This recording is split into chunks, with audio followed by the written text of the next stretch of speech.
తెలుగు రాష్ట్రాల్లో ఇవాళ రేపు నడవాల్సిన మరో 20 రైళ్లను రద్దు చేసింది దక్షిణ మధ్య రైల్వే. ఇప్పటివరకు తెలుగు రాష్ట్రాలలో 544 ట్రైన్లు వర్షాల కారణంగా రద్దయ్యాయి. తాజాగా మరో 20 రైళ్లను దారి మళ్లించారు రైల్వే అధికారులు. దీంతో ఇప్పటివరకు 187 రైళ్లకు పైగా దారి మళ్లించిన దక్షిణ మధ్య రైల్వే నిన్నటి వరకు తాత్కాలికంగా రద్దు చేసిన రైళ్లలో ఉన్న దాదాపుగా 10,000 మంది ప్రయాణికులను ప్రత్యామ్నాయ రవాణా సౌకర్యం ద్వారా వారి వారి గమ్యస్థానాలకు చేర్చారు. ఇక తెలుగు రాష్ట్రాలలో ఆర్టీసీ అధికారుల సమన్వయంతో 158 బస్సులను ప్రత్యేకంగా ఏర్పాటు చేశారు. కాజీపేట నుంచి దానాపూర్, బెంగళూరు, విజయవాడ నుంచి చెన్నై, విశాఖపట్నం వరకు ప్రయాణికులు రవాణా చేయడానికి 5 ప్రత్యేక రైళ్లను నడిపారు.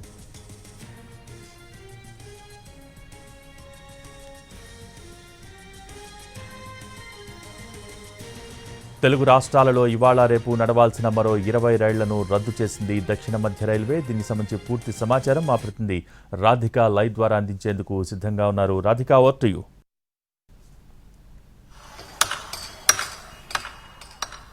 తెలుగు రాష్ట్రాలలో భారీ వర్షాల కారణంగా రైళ్ల రాకపోకలకు అంతరాయం ఏర్పడింది. అయితే మొత్తం రాష్ట్ర వ్యాప్తంగా కూడా మనకి ఇటు ఆంధ్రప్రదేశ్ కి వెళ్లాల్సిన రైళ్లు కావచ్చు, ఇతర రాష్ట్రాలకు వెళ్లాల్సిన రైళ్లు కావచ్చు, ఇప్పటి వరకు 544 ట్రైన్లను దక్షిణ మధ్య రైల్వే రద్దు చేయడం జరిగింది. తాజాగా 20 రైళ్లను కూడా మనకి రద్దు చేస్తున్నట్టుగా దక్షిణ మధ్య రైల్వే ప్రకటించడం జరిగింది. ఓవరాల్ గా మనకి 544 రైళ్లకి కంప్లీట్ గా ఇటు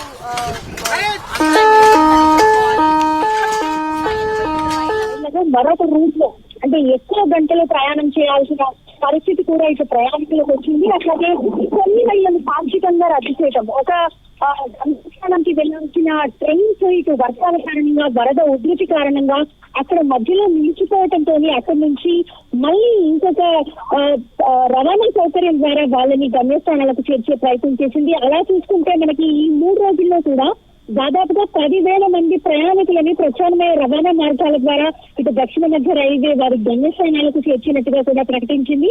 అందులో ముఖ్యంగా ఆర్టీసీ కీలక పాత్ర పోషించిందని చెప్పుకోవాలి. ఎందుకంటే తెలుగు రాష్ట్రాలకు సంబంధించి ఇటు తెలంగాణ నుంచి ఆంధ్రప్రదేశ్ కి వెళ్లాల్సిన ప్రయాణికులు ఎక్కువగా ఉండటంతో 158 బస్సులని ప్రత్యేకంగా ఏర్పాటు చేసి వాళ్ళని వాళ్ళ గమ్యస్థానాలకు చేర్చడం జరిగింది. సో ఓవరాల్ గా మనకి ఇటు 554 ట్రైన్లను రద్దు చేయటము, అయితే పాక్షికంగా రద్దు చేసిన ట్రైన్ల విషయంలోనే మనకి ఎక్కువగా సమస్య ఏర్పడుతుంది. ఎందుకంటే అప్రెక్ట్ గా ఒక మధ్యలో అంటే మార్గ మధ్యలో ఉండిపోవడంతో వాళ్ళు ఎటు వెళ్లాలో, ఎలా వెళ్లాలో అర్థం కాని పరిస్థితి, వాళ్ళకి ఆహారం విషయంలో ఇటు అందుకునే పరిస్థితి, అంతరాయం ఏర్పడుతుంది. కాబట్టి వాళ్ళకి ఎట్లాంటి ఇబ్బందులు కలుగుతుంది దక్షిణ మధ్య రైల్వే అధికారులు ఎప్పటికప్పటికి పర్యవేక్షిస్తూ వాళ్ళకి ఆహారం అందించడంతో పాటు కొంత ఇబ్బందులు కలగకుండా వాళ్ళకి ప్రత్యామ్నాయ మార్గాలను కూడా ఏర్పాటు చేసినట్టుగా మనకు దక్షిణ మధ్య రైల్వే చెప్తుంది. అయితే ఓవరాల్ గా మనకి ఇంకా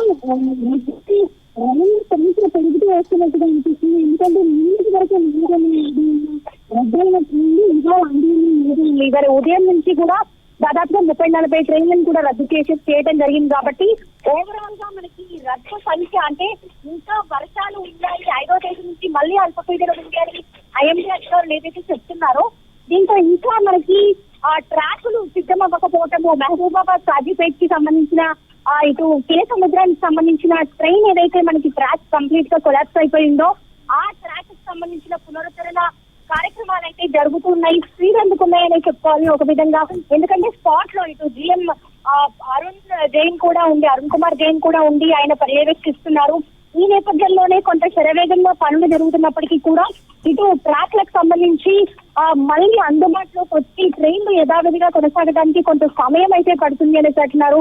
ఈ ట్రాక్ల పునరుద్ధరణ కార్యక్రమం కావచ్చు, ఆ ట్రాక్ల పైన రైల్వే స్టేషన్లలో పూర్తిగా జలమయమైన రైల్వే స్టేషన్లు కూడా మనకి ఇటు తెలంగాణ రాష్ట్రంలో, ఆంధ్రప్రదేశ్ లో కూడా ఉన్న నేపథ్యంలో యథావిధిగా రైళ్ల రాకపోకలు సాగించడానికి ఇంకా కొంత సమయం అయితే పడుతున్నట్టుగా కూడా అర్థమవుతుంది. ఓవరాల్ గా రైల్వే రాకపోకలకు సంబంధించి దాదాపుగా అన్ని ట్రాకులు కూడా అందుబాటులోకి వచ్చి ప్రయాణికులు సాఫీగా రాకపోకలు సాగించడానికి ఇంకా 2-3 రోజుల సమయం అయితే పడుతున్నట్టుగా తెలుస్తోంది భోగి. Thank you Radhika.